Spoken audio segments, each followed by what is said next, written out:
nuestro grupo hablará acerca de la catálisis heterogénea de la degradación de aspirina en una solución de cloroformo y su relación con la determinación de ácido salicílico en productos de aspirina tamponada. Nuestro grupo está compuesto por Andrés Ricardo de Antonio, Juan David Rojas, Juana Valentina Vargas, Johan Stewart Piraneque, Nicole Daniela Parra y Felipe Bucheli Solarte. Bueno, para comenzar tenemos que saber de qué se trata el tema. El tema se trata de una prueba de límite de ácido salicílico, que es en unas tabletas de aspirina, y se basa en el procedimiento de desarrollo descrito por Weber y Levin. Es una preparación de muestra que se formula tratando tabletas en polvo con cloroformo. Durante el curso del estudio de este procedimiento, se observaron comportamientos que pueden ser de suma importancia. Estos efectos son operantes en los sistemas encontrados en esta prueba. Dependiendo de las condiciones, puede resultar que sean aparentemente el ácido salicílico, que son significativamente más bajos o más altos en el contenido real. En cuanto a la metodología, se realizaron principalmente 4 procesos.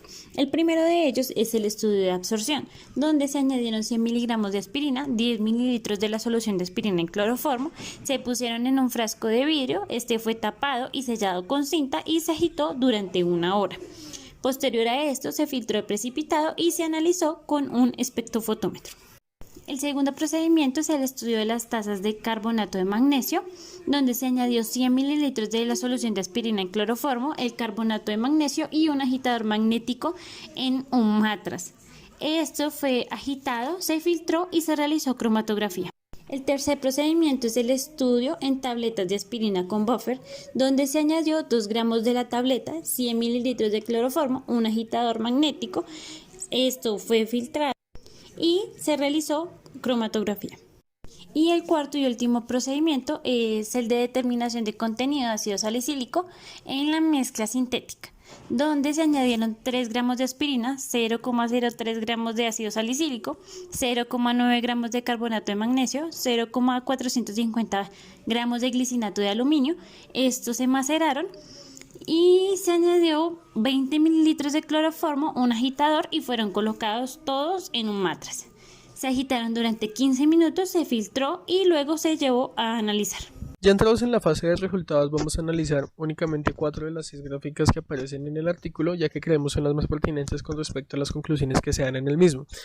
La primera de ellas es la figura 3, que corresponde o ilustra la generación del ácido salicílico con respecto al tiempo en una solución clorofórmica en contacto con células en suspensión. Los sistemas necesarios para este experimento se realizaron con tabletas de aspirina tamponadas, y si analizamos las primeras 4 tasas de crecimiento, pues vemos que son constantes y que son tasas de crecimiento pues, que podrían decirse que son rápidas a comparación de la última, pues que ya es una excepción con respecto a las demás.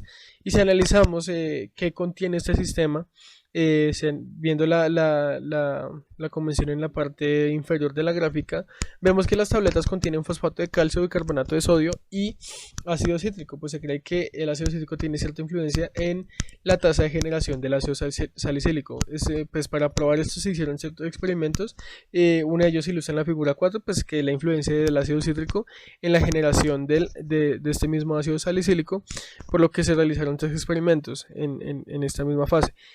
Uno cuando no se añade ácido cítrico y los siguientes se añaden concentraciones de 5 miligramos por mililitro, solo que uno se añade 60 minutos después de que empezara la generación del ácido y el otro se añadió inicialmente. Si vemos el caso en el que no se añadió ninguna concentración de ácido cítrico, vemos que la tasa de crecimiento es constante, es una tasa muy similar a las que veíamos en la gráfica anterior, en la figura anterior, pero si analizamos las dos siguientes, por lo menos la de los puntos negros es cuando se añade el ácido cítrico pasado 60 minutos, vemos que al principio el crecimiento es constante y es muy similar a cuando no se añadió el ácido ácido cítrico, pero vemos que pasados esos 60 minutos se estanca el crecimiento. Lo mismo pasa si analizamos la línea que contiene los puntos blancos, que es la que contiene la concentración de ácido cítrico desde el inicio del experimento, que vemos que como tal no hubo un crecimiento en ningún momento, o sea, pasados los prácticamente 200 minutos del experimento, pues la tasa la tasa de generación del ácido salicílico pues fue muy baja. Ahora, siguiendo con ese tema de la influencia del ácido cítrico, pues aparece la figura 5, que es un experimento muy similar a la de la figura 3.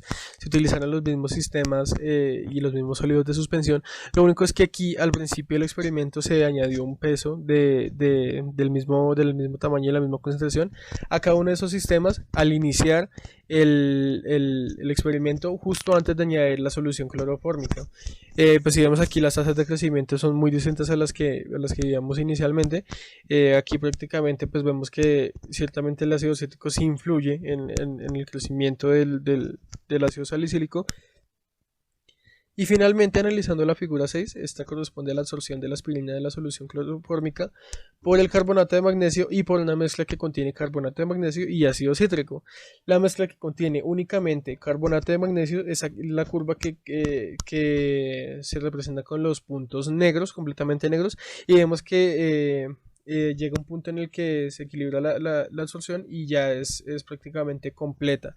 Mientras que si analizamos la absorción realizada por la mezcla que contiene el ácido cítrico, vemos que la absorción pues fue prácticamente nula, fue muy baja a comparación de la anterior. ¿Esto qué quiere decir? Que tratamientos de sólidos con ácido cítrico reducen considerablemente la absorción de ácido salicílico. En conclusión, la presente investigación ha demostrado que los sólidos finalmente divididos catalizan una conversión de aspirina a un producto que por el método analítico empleado se determina como un ácido salicílico. La reacción que se produjo en condiciones esencialmente anhídridas y la absorción de la aspirina es aparentemente un requisito previo para la transformación, y aunque no se dispone de datos suficientes para caracterizar definitivamente el mecanismo de reacción, la aspirina es presentada siendo absorbida donde es cargada negativamente, y ahí se produce una reacción protolítica para producir el anión de aspirina. Otra observación es que el ataque nucleófilo en el éster carbonilo se produce para formar el intermedio cíclico. Este intermedio se descompone en aspirina o en el anhídrido. Y por último, con la participación de los dos compuestos y en agrupación con la absorción que está funcionando como un ácido general, el anhídrido salicylético que se forma se retiene en la columna cromatográfica en virtud de su hidroxilo fenólico y se hidroliza rápidamente en la columna para ácido acético y ácido salílico.